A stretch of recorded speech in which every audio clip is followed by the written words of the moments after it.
Ô, Bruno, o William está congelado aqui, o sinal dele está ruim. É isso aí. Já estamos no ar. Já estamos no ar aqui, uma edição especial do programa Foro de Moscou 2021, uma edição gravada do programa, edição especial feriado, com um grande convidado aqui que vai participar, conversar um pouco com a gente, o ministro Carlos Gabas, secretário executivo do Consórcio Nordeste, vai falar sobre vários temas com a gente, vai falar sobre o consórcio, as atividades do consórcio, falar também da questão da Covid, vai falar também dos... a gente pode falar um pouco até de política, né, Bruno? Sim. O Carlos Gabas aí pode falar um pouco também sobre esse tema com a gente. O Lula já está aí, a qualquer momento aí já está aí liderando nas pesquisas, muita coisa pode acontecer, Bolsonaro em situação muito difícil, a cada dia definhando mais, e o presidente Lula se sobressaindo aí, se fala também na terceira via. Daqui a pouco a gente vai perguntar para o ministro Carlos Gabas, que já pedindo aí para a nossa audiência qualificada, que se inscreva no canal. Aqui embaixo tem um botão inscreva-se.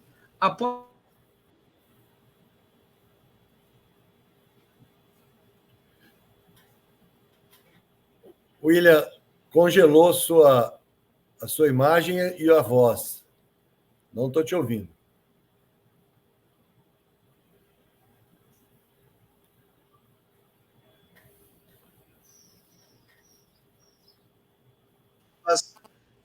Nós estamos fazendo um programa hoje, é feriado, então a gente está fazendo um programa gravado, uma edição especial do feriado, com uma entrevista com o ex-ministro da Previdência, o Carlos Gabas, com o secretário executivo do Consórcio Nordeste, que vem aqui para participar, gentilmente aceitou o nosso convite para estar aqui no programa, e a gente vai conversar com ele, dar a ele a oportunidade de falar o que ele não falou na CPI da Covid lá na Assembleia Legislativa. Com a gente ele vai poder se expressar e dar as explicações sobre essa história que tem gerado tanta confusão. Então, eu queria primeiro dar uma boa tarde a Carlos Gabas e dizer que o senhor é bem-vindo aqui, que a gente vai poder fazer uma entrevista não para atacar, mas para fazer os questionamentos que são necessários. Boa tarde, ministro. Ok, Bruno, ok, William. Uma boa tarde a vocês, a todos os espectadores e telespectadores, já que tem também a versão em vídeo aqui do Fórum de Moscou. Eu que agradeço a oportunidade e estou aqui à disposição para as perguntas que vocês quiserem fazer, em especial sobre a questão dos respiradores, que para nós é uma coisa muito transparente, é uma coisa muito tranquila, mas tem muita gente usando isso como instrumento de disputa política, o que é triste, mas nós compreendemos, não temos problema com isso. Então, eu quero aqui, através do Fórum de Moscou, dialogar com o povo do Rio Grande do Norte e de alguma maneira, deixá-los tranquilos das nossas ações e sobre também essa compra dos respiradores. Isso tem luz no fim do túnel, nós confiamos na justiça e certamente isso será reparado, mas eu vou falar sobre isso também. Vamos lá. Obrigado, ministro, de novo pela oportunidade, ministro. Ministro, eu queria aproveitar para perguntar um pouco como é que começou todo o processo da participação do Consórcio Nordeste na questão da pandemia. O que motivou os estados, né, através desse consórcio, trabalhar em conjunto em relação à pandemia? Foi também a inércia do governo Bolsonaro, que isso foi uma das motivações. O que foi que estimulou todo esse trabalho do Consórcio Nordeste no enfrentamento à pandemia? Olha, o Consórcio Nordeste ele já existia, ele foi criado formalmente em setembro de 2019, e já como primeira ação nós fizemos uma missão dos governadores, dos 9 governadores, dos 8 da governadora, para a Europa, para apresentar o Nordeste como alternativa de investimento, de turismo, levar oportunidades de investimento, e isso, inclusive, teve muito retorno, teve consequências positivas, tiveram esses investimentos, tiveram essas vindas, isso está tudo na página do consórcio, está nas notícias, mas, enfim, os governadores e a governadora Fátima decidiram criar o consórcio para atuar em conjunto, para compartilhar melhores práticas, como instrumento de gestão e também é um instrumento de política de enfrentamento do período duro que nós sabíamos que viria. E a pandemia o enfrentamento à pandemia foi mais um desafio que o Nordeste enfrentou conjuntamente. A primeira ação foi criar um comitê científico, onde cada estado indicou seu melhor representante, o cientista do estado que tem destaque, que tem participação no mundo científico, na academia e nas ações ditadas, né, e preconizadas pela ciência, e montamos esse comitê científico, inicialmente coordenados pelo professor Nicoleles e pelo professor Sérgio Rezende, ambos com uma larga experiência nessa questão, e hoje, após um ano de atuação, o professor Nicoleles pediu para sair por questões pessoais, de família e tudo mais, mas hoje continua sendo coordenado pelo ministro Sérgio Rezende, pelo ex-ministro de Ciência e Tecnologia, Sérgio Rezende, que é um cientista formado no MIT, nos Estados Unidos, e que tem dedicado grande tempo da sua vida à pesquisa e à coordenação de subgrupos de trabalho para orientar no combate à pandemia. Então, todas as ações do Nordeste foram pautadas na ciência, coisa que o governo federal não fez. No início da pandemia, o que nós vivíamos? Ninguém sabia o que era.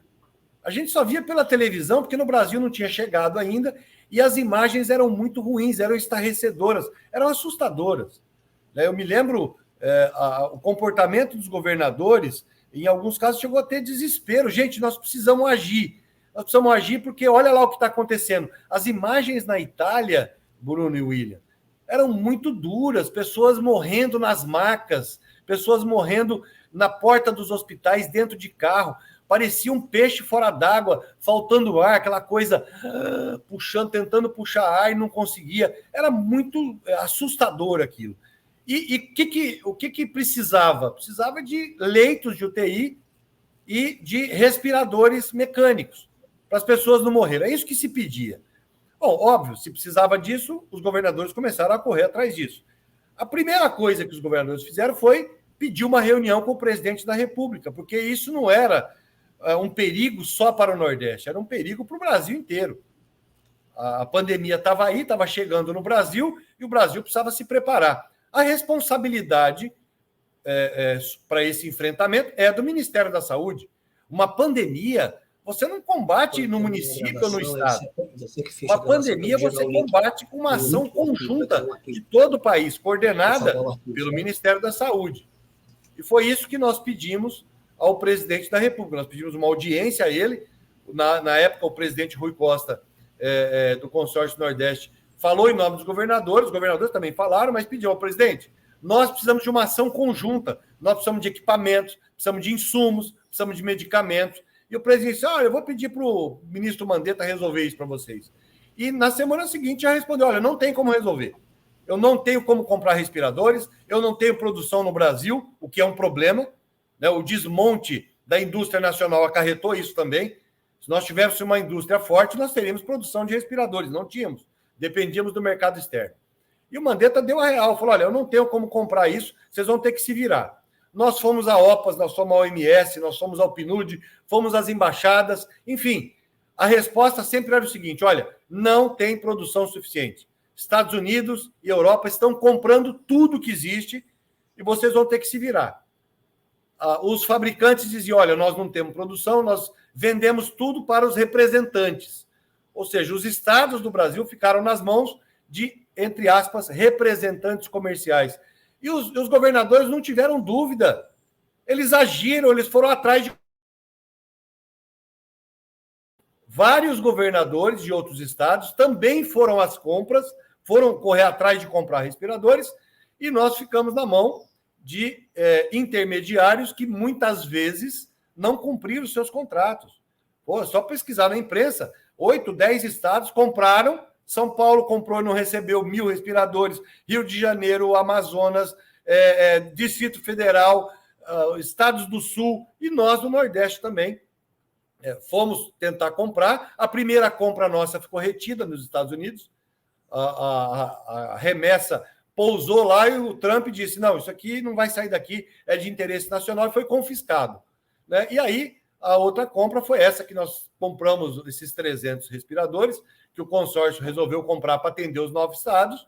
Nós compramos dentro da lei, seguimos todas as normas, não tem nada fora da lei. Inclusive, existe uma medida, foi feita uma medida provisória para que as compras, os pagamentos antecipados fossem legais, mesmo que a pandemia já permitindo, ainda foi feita uma medida provisória pelo governo federal. Então, nós não agimos nada fora da lei.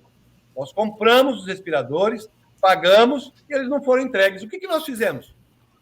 A nossa obrigação. Nós levamos o fato à polícia. Eu fui à polícia, denunciei o fato e isso tem um processo que corre no Superior Tribunal de Justiça, onde a Polícia Federal investiga, onde o Ministério Público Federal investiga, e nós temos muita segurança que os responsáveis serão identificados e punidos. E o dinheiro voltará para os cofres dos estados, porque há bloqueio de contas, já tem... O processo está correndo normalmente. Né? E como prova de que nós somos interessados, na minha ida à CPI, eu abri mão do sigilo do meu depoimento, que foi feito, né, como início do processo. Quem deu início ao processo fomos nós do Consórcio Nordeste. Fui eu que fiz a denúncia. Eu abri mão do sigilo desse depoimento à CPI. Então, nós temos muita segurança de que fizemos o que deveria ser feito, agimos e não conseguimos efetivar a compra porque não foram entregues os respiradores. A polícia, agora a justiça vai apurar e vai chegar aos responsáveis e os estados deverão ter o seu dinheiro de volta. Isso nós estamos muito seguros. No caso, ministro, esse, vamos dizer, uma espécie de calote, né? Nesse calote aí, está orçado em quanto nos estados? Porque aqui no estado do RN fala que é uma dívida de 5 milhões, né? Não, são 4 milhões 900, eu não tenho o valor redondo, William, mas são 4 milhões 900 e alguma coisa. Uhum. É o valor correspondente aos 30 respiradores que seriam a parte do Rio Grande do Norte. Né? Mas, no geral, são 48 milhões e 700 mil, mais ou menos. Tá? Que são os 300 respiradores que não foram entregues. Bruno? Ministro, eu vou chamar o senhor de ministro para simplificar, já que o senhor foi ministro, é o cargo mais importante. E ministro nunca deixa de ser ministro, né? Ministro, no dia 6, o seu depoimento era o depoimento mais aguardado da CPI da Covid, por todo o alarde que estava sendo feito, que se faz aqui no Rio Grande do Norte, em torno dessa questão dos respiradores. Por que o senhor não quis falar? O senhor estava amparado por um habeas corpus, que lhe dava o direito de não lhe incriminar. Por que o senhor não quis falar? Ô, Bruno, por uma questão muito simples. Primeiro, há um processo, como eu disse, há um processo no STJ. Então, isso está sendo apurado no Superior Tribunal de Justiça, com a Polícia Federal, com o Ministério Público, que são órgãos da mais alta competência para fazer isso.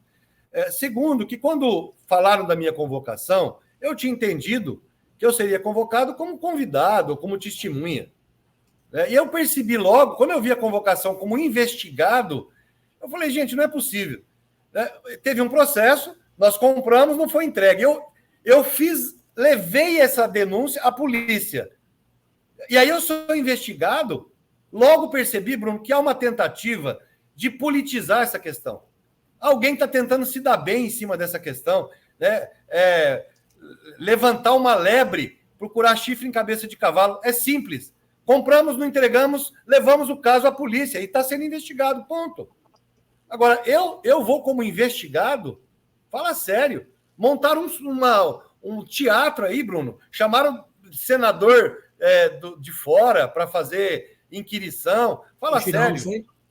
Nós somos os mais interessados em apurar e em que o dinheiro seja devolvido para os estados. E nós vamos fazer isso eu não quero aparecer, eu não quero mídia, eu não quero holofote, é bobagem isso. O consórcio tem interesse que o dinheiro seja devolvido aos donos do dinheiro, que são os estados, é o povo de cada estado do Nordeste. E nós vamos trabalhar para isso, sem alarde, sem confusão. Por isso que, como me chamaram como investigado, eu tenho direito ao silêncio. Eu não vou dar palco para ninguém se dar bem nessa questão. Então, eu topo falar, claro, se tivesse me chamado como convidado, como testemunha, mas como investigado, jamais. né? Como eu disse, quem deu causa a todo o processo fomos nós, foi o consórcio. Então, não vamos dar palco para isso, não vamos politizar o assunto é sério. O assunto é sério. Tem dinheiro público envolvido e nós queremos que o dinheiro seja devolvido e vamos trabalhar para isso. Por isso que eu não falei nesse dia. E ministro, as ações do Consórcio Nordeste em relação à pandemia não se limitaram apenas a esses respiradores, né? Teve outras ações do Consórcio Nordeste, vamos dizer, bem-sucedidas, não no caso dessa compra que terminou, a transação não foi concretizada. Mas teve outras ações do Consórcio Nordeste também, que o senhor poderia falar aqui com relação à pandemia? Não, teve sim, William, não só em relação à pandemia. Né? O comitê científico, ele orienta os governadores, ele faz suas recomendações, essas recomendações são transparentes, estão na página do consórcio. Aliás, William, tem muita gente falando, o consórcio não faz nada, o consórcio gasta bilhões. Teve um maluco aí que falou, só de folha de pagamento gastou 5 milhões. Gente, isso é fake news. Os gastos do consórcio estão na página do consórcio, tem uma área de transparência que você tem tudo lá, inclusive a minha viagem para o Rio Grande do Norte está lá. A passagem que foi paga pelo consórcio. Não tem. Se eles estão reclamando que eu fui para o Rio Grande do Norte com dinheiro do consórcio, era só não ter me convocado, eu não teria gasto esse dinheiro. Não fui eu que dei causa. Então, tem várias situações em que tentam capitalizar politicamente, tentam acusar o consórcio. Agora, o consórcio está trabalhando muito, tem muitas ações. Nós temos 14 câmaras temáticas no consórcio, e dessas 14, 2 são lideradas pela governadora Fátima, que está trabalhando muito para que essas câmaras tenham resultado, e já está tendo resultado. A Câmara Temática da Agricultura Familiar, que já conseguiu 900 milhões de reais de investimento do FIDA para a agricultura familiar no Nordeste, que já criou uma plataforma, William, aqui eu quero fazer propaganda da plataforma, que é o seguinte: a agricultura familiar produz e a dificuldade é vender. Então, as pessoas, primeiro, têm que saber quem produz e onde produz. E nós temos que identificar quem quer comprar, além das compras públicas que nós estamos estimulando. Compra para merenda escolar, para presídios, para os hospitais, enfim. As compras de alimentos que são feitas pelos governos, tanto municipal quanto estadual. Para além disso, essa plataforma identifica quem produz e onde está a produção. O produtor bota isso na plataforma e a gente garante que isso chegue ao comprador. Isso é revolucionário para a agricultura familiar. Foi desenvolvido, né, capitaneado pelo Rio Grande do Norte. Então, tem muita coisa boa sendo feita, buscando investimentos, dando mais condições de assistência para a produção rural, produção de alimentos saudáveis, que isso faz muito sentido. O próprio projeto da Associação do Semiárido, de construção de cisternas, já que o governo federal acabou com a política de construção de cisternas, nós do Consórcio Nordeste, junto com a Associação do Semiárido, estamos fazendo uma campanha, inclusive, quem é o garoto propaganda da campanha é o Gilberto Gil. Gilberto Gil regravou a música Tenho Sede para a ASA, para o consórcio, para a gente divulgar essa campanha de arrecadação para a construção de cisternas. Então, a governadora Fátima coordena também a Câmara Temática da Assistência Social. Não sei se vocês sabem, mas o governo federal está represando os benefícios do Bolsa Família. Ele concede mais para o Sul e Sudeste e concede menos e cancela para o Nordeste. Nós temos hoje no Brasil 2.300.000 benefícios represados. No Nordeste, são 852 mil benefícios, são 852 mil famílias aguardando o seu direito ao Bolsa Família, que o governo federal não deixa essa pessoa ter acesso. O Consórcio Nordeste entrou no STF, garantiu que essa fila fosse zerada, e isso no ano passado. Essa fila retomou agora. Nós entramos de novo, pedimos ao ministro da Cidadania para que acabe com essa fila e conceda os benefícios, esses 852 mil benefícios, 852 mil famílias que estão aguardando o seu direito. Só no Rio Grande do Norte, William, são mais de 45 mil famílias aguardando esse benefício. E o Consórcio Nordeste está no pé do Ministério, do presidente da República, o presidente do consórcio, o nosso governador Wellington Dias, fez um ofício ao presidente da República e nós voltamos ao STF para garantir o direito a essas famílias nordestinas a ter acesso ao Bolsa Família. Então, há um processo todo de discussão, de ação conjunta dos governadores, e não só na proteção da agricultura familiar e da assistência social. Nos investimentos, nós criamos uma plataforma de investimentos que é coordenada pelo Sérgio Caetano Leite, que mora aí em Natal, que é o nosso subsecretário do consórcio, que está organizando investimentos do mundo inteiro em fundo ambiental, fundo verde, fundo da agricultura familiar. São mais de 2 bilhões de reais que nós estamos organizando para vir de investimento para o Nordeste. Então, tem muita coisa boa sendo feita, né? Contatos no exterior sobre o turismo. A Câmara do Turismo está trabalhando junto com infraestrutura para a gente poder oferecer o turismo, não só as praias, mas o interior do estado, a gastronomia, a cultura, a religião.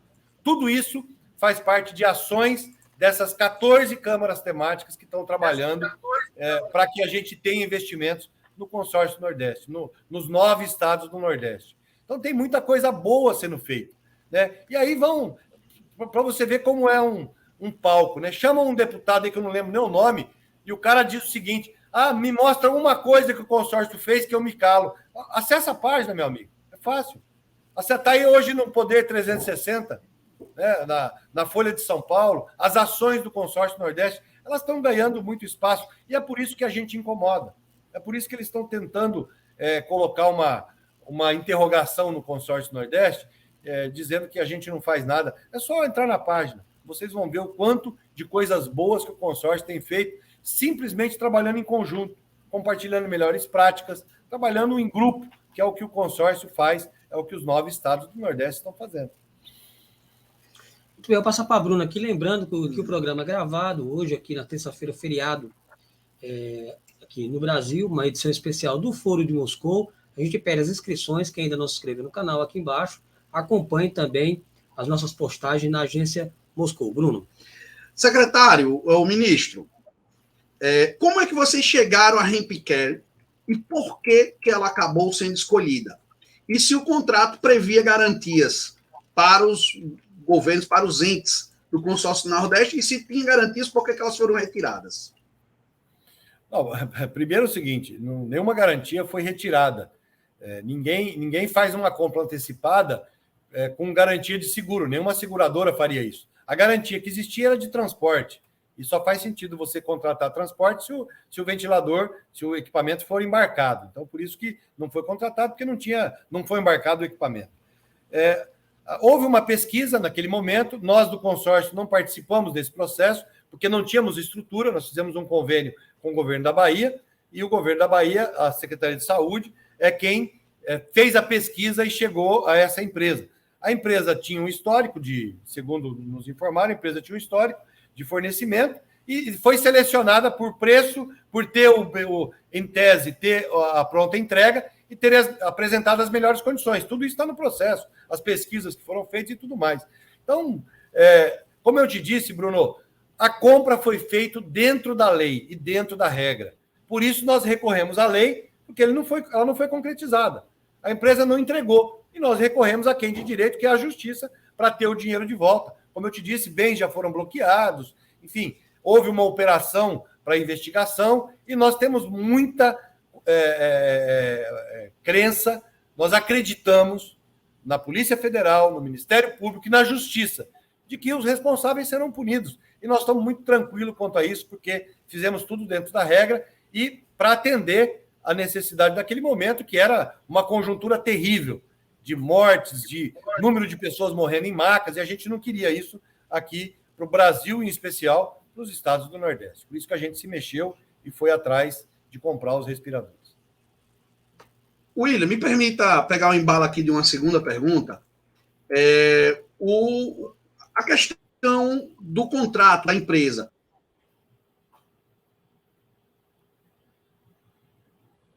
Não te ouvi, Bruno, você ficou mudo. Bruno, você está mudo.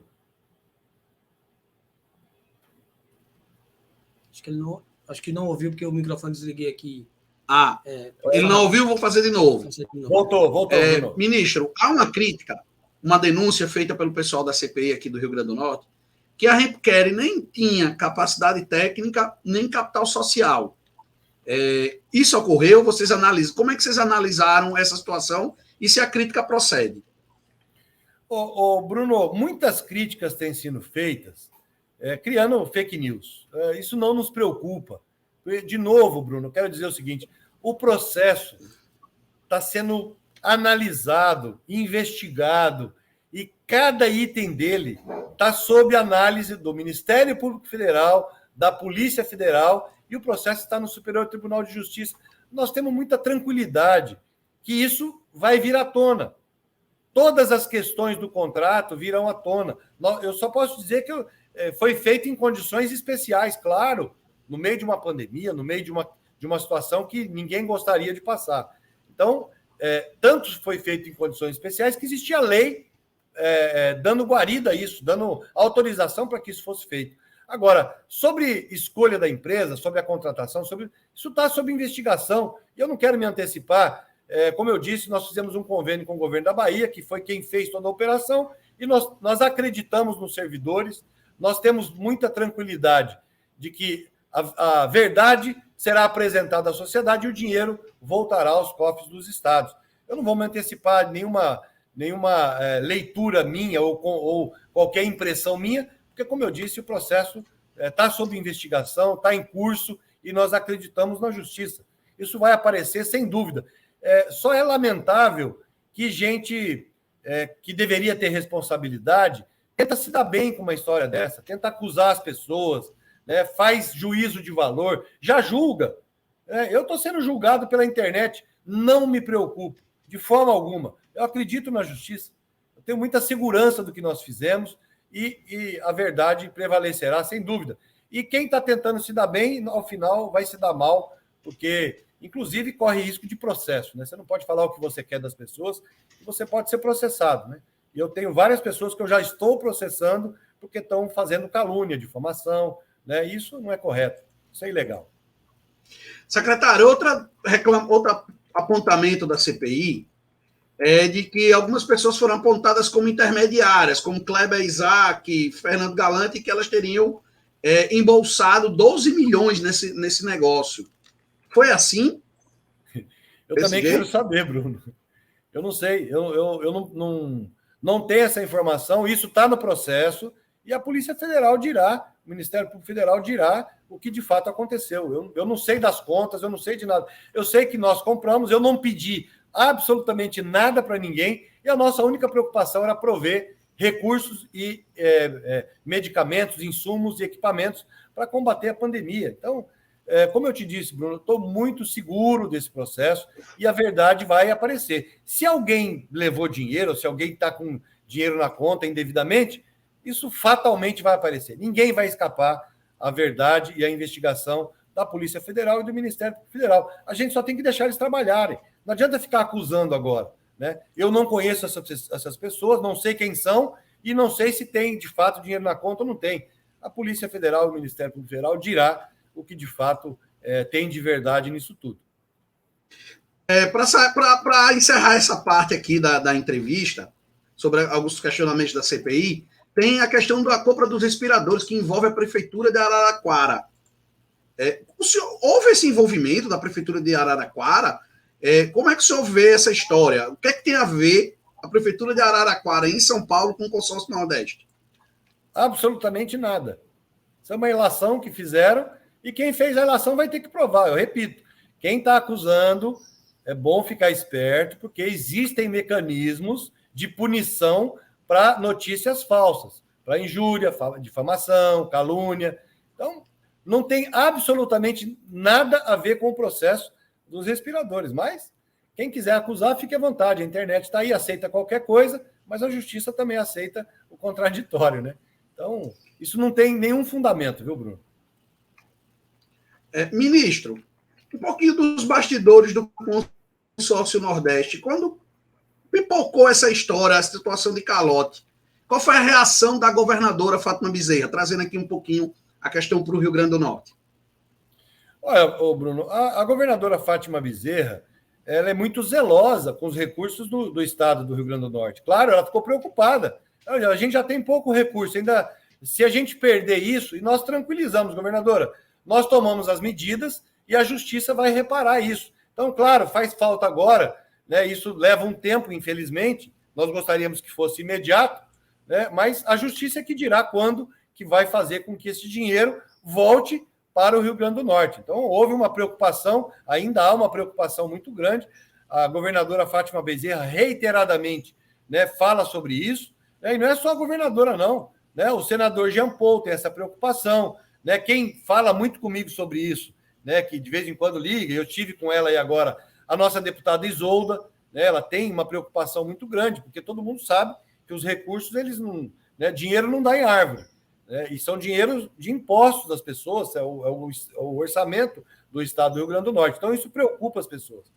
Tanto para a nossa deputada Isolda, eu tenho falado isso, o Francisco também, que é o relator da CPI, as pessoas com quem a gente tem contato têm cobrado, né? E a governadora Fátima Bezerra, em todas as reuniões, ela procura saber, né, através da sua procuradoria, como que está o processo, como que está o andamento. Ela tem cobrado insistentemente, né, mas, infelizmente, nós não temos o controle sobre o processo. Ele está na Justiça Federal, né, e a gente acredita que terá um bom desfecho, o dinheiro vai voltar para a conta do Estado do Rio Grande do Norte. Ministro, vamos mudar um pouco de assunto, só para falar um pouco de política, né? Como o senhor tem visto aí, fazendo uma avaliação da situação do vista eleitoral, né? A desaprovação dele aumentando, e ao mesmo tempo em que o Lula também avança nas pesquisas, meio que uma busca, né? um resgate daquele governo para tentar amenizar a situação da sociedade nesse momento. Com a volta da inflação, a carestia, né? Aumento da gasolina, da carne, da luz, o povo está sentindo na conta isso, e agora o Lula também está vindo como uma oportunidade de contornar essa situação. Como é que você tem visto essa questão do governo Bolsonaro e esse retorno aí, esse pedido da sociedade para que o Lula volte? Olha, William, é muito boa a tua pergunta. Primeiro, para nós não é novidade nenhuma o que está acontecendo agora, né? Se nós pegarmos o discurso da presidenta Dilma no dia do impeachment, você vai ver ali tudo que está acontecendo, ela já dizia. Parece uma premonição, né? Mas nós sabíamos por quê. O Bolsonaro sempre foi isso. Ele nunca participou de um debate, ele disse que não entendia nada de economia, que ele não entendia nada de gestão e que ele era o antissistema, né? Hoje, o que ficou provado? Bolsonaro, de fato, não entende nada de economia. Bolsonaro está sob investigação por conta das rachadinhas, por conta de desvio de dinheiro, por conta dos contratos na pandemia, né? A CPI do Senado está trazendo, levou pessoas lá que comprovaram, olha, o Ministério da Saúde, os gestores pediram $1 para cada vacina que seria comprada. Isso é um absurdo, né? Então, isso está sob apuração. A questão da corrupção, que ele dizia que ele era anticorrupção e tal, já caiu por terra, né? E o resultado da CPI vai provar isso, né? As provas que tem lá não é só falácia, não, tem provas. Isso está aparecendo cada dia mais. A investigação da Procuradoria-Geral da República, que inclusive foi nomeada por ele, a investigação no Rio de Janeiro, no Tribunal de Justiça, sobre a questão da corrupção na Assembleia Legislativa, a corrupção na Câmara de Vereadores, dos filhos do presidente, enfim, tem uma série de corrupções que estão aparecendo que desmontam a tese de que ele é anticorrupção. E do lado do Lula, a farsa montada pela Lava Jato também caiu por terra. O Lula já foi inocentado em 20 processos. Então, montaram uma farsa, o juizeco lá de Curitiba, que não é mais juiz, que foi instrumento dessa farsa, virou ministro da Justiça. Cara, é um negócio tão óbvio. Monta-se uma farsa, quem montou a farsa vira ministro, que queria ir para o Supremo, briga com o presidente, não vai para o Supremo e muda do Brasil. Né? E fica por isso mesmo. A farsa desmonta, o presidente é inocentado em todos os processos e agora é o favorito nas pesquisas, como já era em 2018.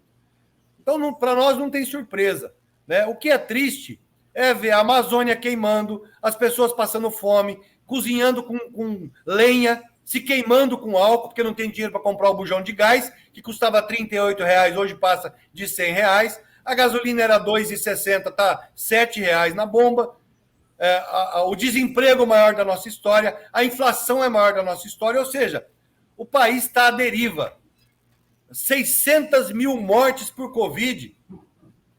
Eu quero perguntar aos vereadores, aos deputados estaduais, deputados federais, senadores que apoiam esse governo. Como responder a isso? Não tem resposta. Daí fica tentando criar cortina de fumaça, né? Procurando outros temas para poder justificar o apoio a esse governo genocida. Então é muito difícil. A perspectiva é de que a sociedade vai comparar. Não está muito longe.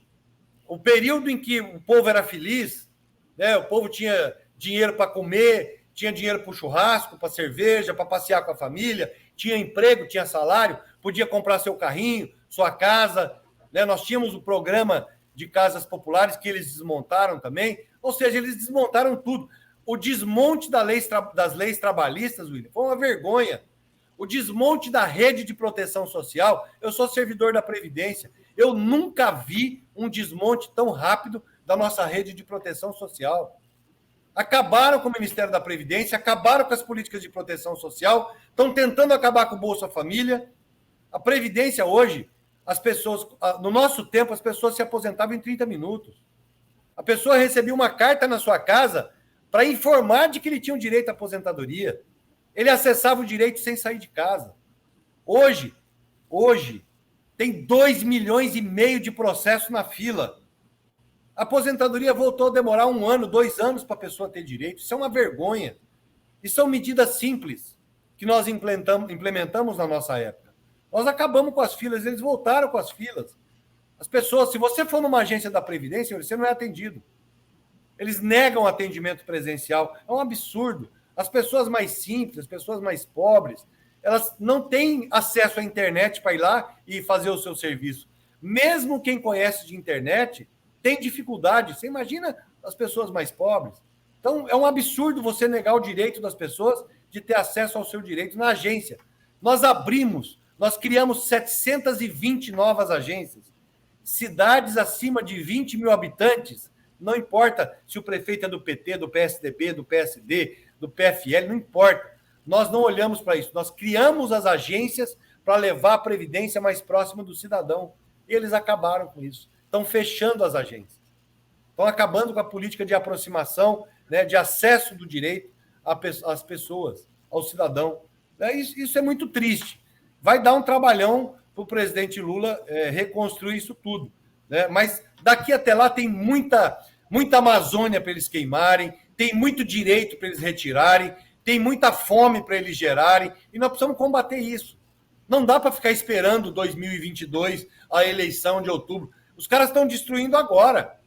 O presidente vetou agora uma coisa absurda, gente, que é o fornecimento de absorvente higiênico para meninas pobres. Isso é um absurdo, isso é higiene, saúde pública. Isso custa pouquinho, isso custa nada para o orçamento. O que justifica negar o direito à saúde pública para as meninas? Enquanto isso, ele decreta o sigilo para o cartão corporativo, que já gastou mais de 50 milhões de reais. Se você quiser saber onde gastou, William, a gente não pode saber. Ele decretou sigilo por 100 anos. O corte de 90% da ciência, né, ministro? Pois agora como é que você faz isso, gente?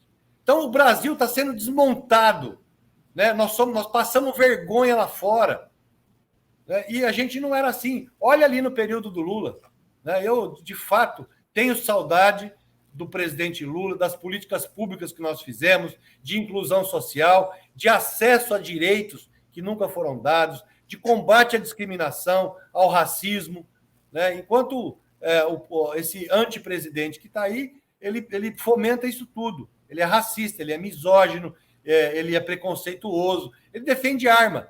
Para que quer comprar feijão? Tem que comprar arma. Comprar arma para quê, gente?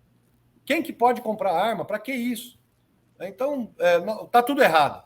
O Brasil entrou numa errada com esse cidadão e agora quer voltar para o caminho da inclusão social, das políticas públicas, do Estado como indutor do crescimento, né? E eu acredito que nós voltaremos a isso com o presidente Lula em 2022.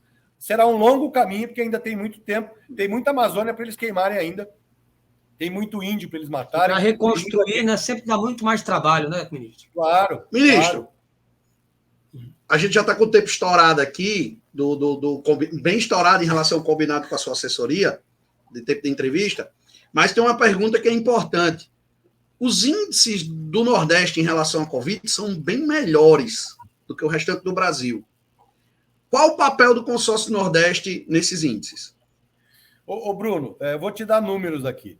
Quando começou a pandemia, claro que a gente não queria ter nenhuma morte. Óbvio. Ninguém queria perder o pai, a mãe, o avô, o filho. Ninguém queria. Mas, para isso, precisaria ter um governo federal que liderasse o processo de combate à pandemia. E o presidente da República, infelizmente, negou e continua negando a pandemia. Então, o consórcio Nordeste, os 9 estados, se organizaram, criaram o comitê e passaram a tomar medidas de proteção à sociedade. Só para você ter um dado, a média de mortes, como eu disse, a gente queria que fosse 0, mas a média de mortes para cada 100 mil habitantes no Nordeste é 205. Na região sul do país, né, em algumas cidades, eu vou te dar um exemplo aqui, Sorocaba, é 405. É o dobro de gente que morreu aqui, em média, morreu lá no interior de São Paulo. Na região sul é 300 e pouco, e assim vai. Aqui nós estamos em menos da metade, em média, do que morreu em outras regiões do país. Por que isso? É possível que parente seu tenha sido salvo por essa política. É possível que parentes, a mãe, o pai ou a avó, de quem nos criticam, tenham sido salvos pela ação da governadora Fátima, pela ação dos outros 8 governadores do Nordeste, pela ação do consórcio Nordeste. Então, é importante deixar muito claro. E o que foi isso? A governadora Fátima ouviu a ciência. Os governadores ouviram quem entende do assunto. Claro que eles têm a responsabilidade pela ação, mas eles ouvem quem estudou para isso, quem se formou para isso, quem lida com isso no dia a dia, que são os nossos cientistas. Né? Então, eu quero aqui valorizar a confiança da governadora Fátima na ciência, no objetivo de proteger o povo do Rio Grande do Norte, de zelar pelas vidas. A governadora evitou mortes no Rio Grande do Norte. Os governadores evitaram 200 mortes para cada 100 mil habitantes nos estados do Nordeste, com essas ações que foram tomadas de combate à pandemia, ouvindo a ciência, ouvindo os nossos cientistas e tomando medidas muitas vezes duras, muitas vezes impopulares, de distanciamento social, de restrição de aglomerações, mas essas medidas foram e estão sendo importantes para a preservação da vida. E isso é o bem maior nosso, é o objetivo maior dos governadores, da governadora Fátima, no combate à pandemia. Então, isso teve muito sucesso. Se você comparar com o resto do país, aqui nós tivemos muito sucesso no combate à pandemia.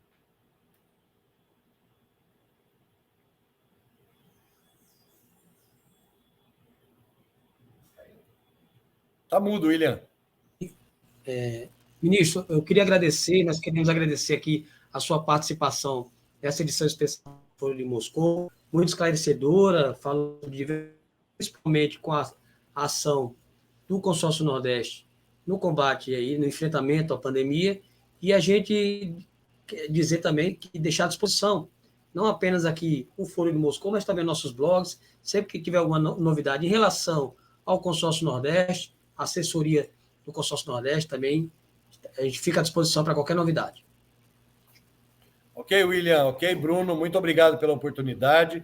Como era o nosso compromisso, nós dialogamos aqui sobre esses pontos que são polêmicos, que muita gente tem tentado utilizar para capitalizar politicamente, mas volto a dizer aqui, com muita tranquilidade, nós acreditamos na justiça, a verdade prevalecerá, sem dúvida, o dinheiro voltará para os cofres do Rio Grande do Norte, e nós temos aí um longo desafio pela frente, a pandemia não acabou, né? Hoje à tarde, segunda-feira, nós temos reunião do Comitê Científico para tratar das recomendações para essa tão esperada reabertura. Nós queremos fazer isso com segurança, protegendo as vidas, protegendo os cidadãos, os idosos, os jovens, os trabalhadores e as trabalhadoras. E o nosso trabalho continua com toda a transparência, com toda a segurança de que nós estamos trabalhando para os 9 estados do Nordeste, para melhorar a vida das pessoas, para levar direito, acesso aos seus direitos. E esse é o compromisso da governadora Fátima, que, como eu disse, lidera 2 câmaras temáticas das 14 existentes e trabalha incansavelmente para superar a pandemia, para voltar aos investimentos, para voltar à vida normal no Rio Grande do Norte, nos demais estados e no Brasil todo. Então, eu agradeço a vocês a oportunidade e a gente certamente vai voltar a falar. Eu mando aqui meu abraço para vocês, um abraço especial para a nossa companheira Isolda, que é a nossa deputada estadual, que mora aí em Mossoró, e a todos os parlamentares, aqueles políticos que defendem a vida, que defendem a verdade, que defendem a ciência e estão do lado certo da história. Muito obrigado a vocês pela oportunidade. Obrigado, ministro. E já avisando para a nossa audiência qualificada, se inscreva aqui no canal. Amanhã a gente volta com as transmissões ao vivo do Foro de Moscou. Lembrando também que se tornem membro do canal. Aqui embaixo tem o botão Seja Membro. E assim você estará apoiando o jornalismo pela democracia. Valeu, Bruno. Valeu, William. Até amanhã. Valeu, obrigado.